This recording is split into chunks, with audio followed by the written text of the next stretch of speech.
Hey Clashers, and welcome back to another video. Today's sneak peek number 2. Since we had yesterday the new troop and the new defense levels, we're going to have today a new super troop. I'm going to explain to you today how this new super troop works and how you guys can exactly use that super troop in your army compositions. But now let's take a look, and that's going to be the rocket balloon. The rocket balloon has like 4 seconds, like some sort of like a haze spell. Just for the troop itself. And then the next thing, it's pretty similar to a normal loon. Pretty much all of the sets are the same except the death damage.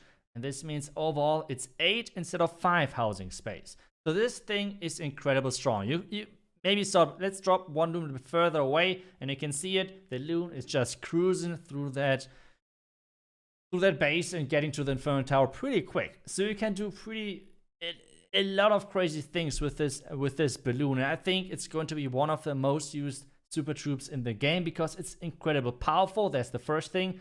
And since so many other air strategies got buffed pretty much in this update, this loon is pretty strong. I will explain to you exactly how we can use it in just a couple of seconds, but now we have to take a look at that, right? Just circle the base with those balloons. You can wreck everything. But hey, now let's get back to serious. And let's take a look at a proper base. This is a normal base. One of the cool things which you can do now, you can always trade, if you want to, 1 air defense to 2 loons. And that's pretty cool. Like, this 1 air defense is going to go down pretty much always, even if there's a black mine, because the loons are just so quick. So that's just pretty crazy. And this means you have to be careful with your air defense. The next thing is you can trade now. You can trade 1 super loon, like 1 rocket loon, versus a Tesla, versus a maxed out Tesla. It is pretty strong because the death damage is higher than a normal loon, and that's exactly the reason why those loons can actually be traded against a Tesla. So this is already pretty strong, right? But that's not everything. You can use it in so many different ways. It's pretty crazy. So you all, I think most of the Legend guys really love the Yeti Blimp. Sorry, the Blizzard Blimp. But there's one bad thing about this, and that's baits. But hey, with those new rocket loons, you can make baits look like easy things to wreck with, because take a look at that. You just use a couple of rocket loons to support your hound, and then you can just get through any bait basically, and this is pretty annoying as base builder. As an attacker, it's one of the strongest things, and this makes blizzards even stronger against in Legend, especially combined with dragons, for example, or even Lalo if you would like to.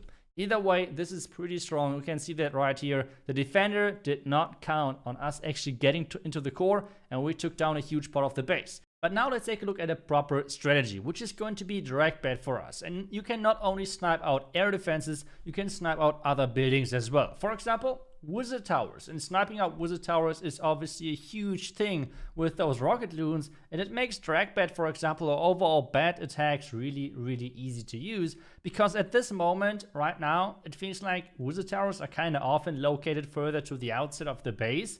So I think a lot of things have to change with this next update. Air defenses need to be covered better. Wizzard Towers as well, because you cannot give them away anymore with just the exchange of having like 2 or maybe even 3 rocket loons getting sent in. As soon as we did that though, we're sending in our dragons, our warden, just everything in there to get the pathing and get the dragons on the way into the core of the base. They are now supposed to take down the double multi-inferno tower setup in the core, and we have the blimp slowly making its way into the direction of the town hall. And as soon as the town hall is going down, we have basically no threat to our bats anymore, because this top multi-inferno tower over there, that should be easily taken down by my royal champion.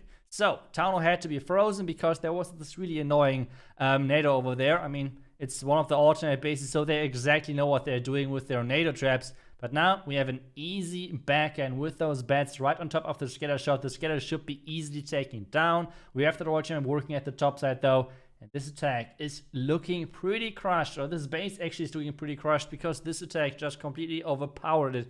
The last freeze on the Wizzard Tower is a little bit, I was a little bit too excited. I was feeling it just a little bit too much, and this means all of my bats are going to die. But either way, this is a crushing 3-star anyways, and this is an easy option how you can use those rocket loons. Just snipe outside buildings, if it's Wizzard Towers, if it's I don't know if it's going to be air defenses, whatever, and I think they're going to be so strong, especially with sniping things in the second layer, maybe, with like a queen charge in front of that. But either way, now we have the next attack, and you can see all of those air defenses are kind of exposed, so that's going to be another attack, and this time around, another qualifier base of last month. So all of those bases obviously top-notch.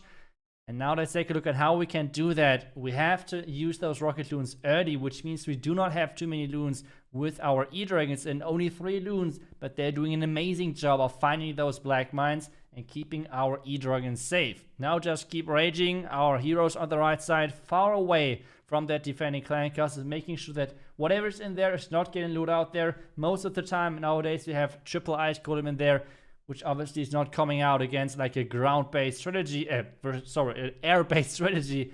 And now we have those dragons slowly, or like the dragons slowly making their way through the core, taking those back-end buildings down. And with our king and queen and royal champion still alive, this attack looks yet again pretty good for us. And this means we're getting another 3-star on the board. And that's the cool thing about those rocket loons. You can snipe so nicely other things. And as I already mentioned, especially what I'm looking forward to, which I have not included in this video, is sniping things in the second layer combined with the queen charge. I think especially multi-inferno towers are going to be a huge target with those techniques. For example, just queen charge in front of an inferno tower and then just quickly snipe that with three rocket loons, and that's it. Like, that's crazy value for just sending in 3 rocket loons, and you can take those easily out. Now the next base, and this time around we're doing something crazy. We have done it already with dragons, with the Dragbat, with E-Dragons, with the rocket loons to snipe outer air defenses, and this time around we're going to try and come in with our Lalo. I have to say, and I want to start with this pretty early, and I have to state this, and I want to be honest about this. I think the rocket loons are not going to be the greatest in combination with Lalo. The reason for that is because you're going to see that in just a second. The loons are just too quick. They're quicker than hounds, because on a normal Lalo you have those loons behind the hound, and if you want to speed the loons up, you're speeding up the hound as well, which means it's always staying the same. Hound in front of the loons, loons in behind. It's different though with those rocket loons. The rocket loons are pushing ahead, and this is a huge problem. So I think maybe you can put up a couple of rocket loons in one of those Lalo attacks, but I do not think that a rocket loon should be your main force with a Lalo attack, and I will show you exactly why. Even though you can sometimes do a couple of goofy things, especially if you do a queen charge opening like this, which is already nearly wrecking the entirety of the base. But now, as we finally approach the point where the defending Lava Hound is getting destroyed, and my queen is finally making it through the defending Lava Hound and the pumps, we can get started with the Lalo. So the first thing what we're about to do, as we're just using another rage, standing in the slammer to take down this air defense, this looks already pretty good. So as long as we get the air defense down, we can use our Lalo, and you can see already how quick those loons are. First down, and now take a look at those loons. They are so quick. And this is basically pretty useless with the hound, because hey, everything what I'm just doing, you can do it with normal loons as well, because it's kind of useless if you ask me. Yes, obviously you do not have too many spells in a Queen Charge Lalo, for example, so it's kind of great to have those hastes. But I don't know, maybe it's just becoming a Queen Charge Loon attack, so you don't even need those hounds. I don't know. I think there are many possibilities out there on how you can actually use those. Really looking forward to see what you guys are coming up with. But I think that's it for now. Thank you so much for watching. Let me know what your favorite use of those rocket loons is. And thank you so much for watching. That was sneak peek number 2. I will see you guys back tomorrow for the next video. Until then, see ya and bye-bye.